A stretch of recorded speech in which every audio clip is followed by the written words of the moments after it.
جو لوگ کہتے ہیں حضور کو علم غیب نہیں تھا اور جو کہتے ہیں تھا، بدقسمتی سے دونوں نے ڈیفینیشن علیحدہ کر لی۔ جو ڈیفینیشن نفی کرنے والوں نے کی ہے اس کی وجہ سے، اس کے اعتبار سے واقعتاً نہیں تھا۔ انہوں نے ڈیفینیشن یہ کی ہے، تعریف یہ کی ہے، وہ علم جو خود حاصل ہو جائے، اللہ کا عطا کردہ علم جو ہے وہ کہتے ہیں وہ غیب نہیں ہے۔ تو وہ بھی مانتے ہیں کہ ہر علم جو حضور کو حاصل ہے وہ اللہ کا عطا کردہ ہے۔ میں سائی والی میں یہ سارے مرحلے میں نے طے کیے نا اپنے زمانہ طالب علمی میں۔ مولانا منظور احمد شاہ صاحب ہیں سائی وال میں ایک، میں ان کے پاس حاضر ہوا، میں نے کہا جی یہ مسئلہ کیا ہے علم غیب کا، مجھے ذرا سمجھائیں۔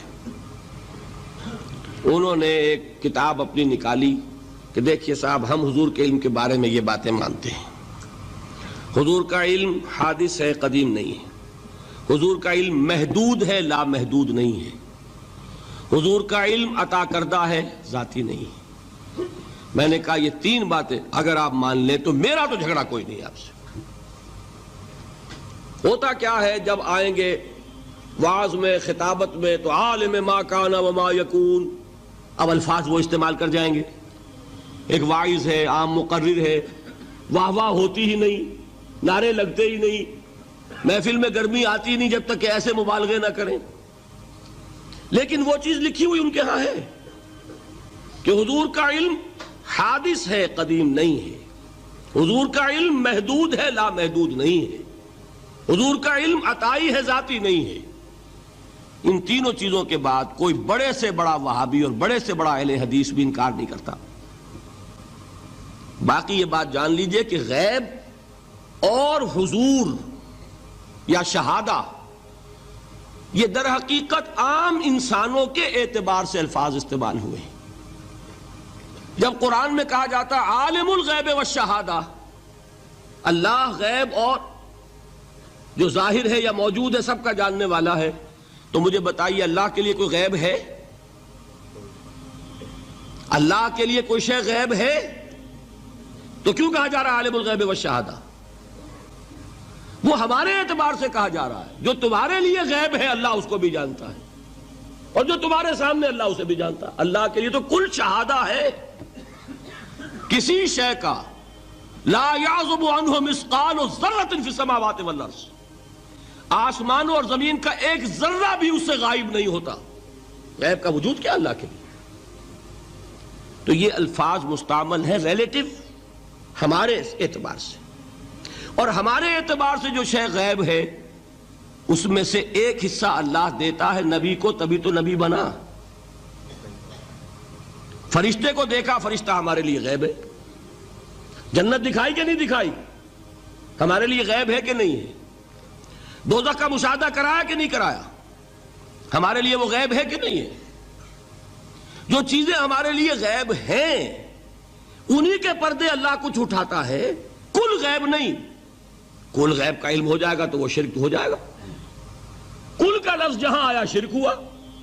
جب آپ کہہ رہے ہیں محدود ہے، لا محدود نہیں ہے، تو کل کا لفظ استعمال نہیں کر سکتے۔ لیکن غیب میں سے کچھ علم دیا گیا تبھی تو نبی بنا، ورنہ میرے اور نبی میں فرق کیا ہوا پھر؟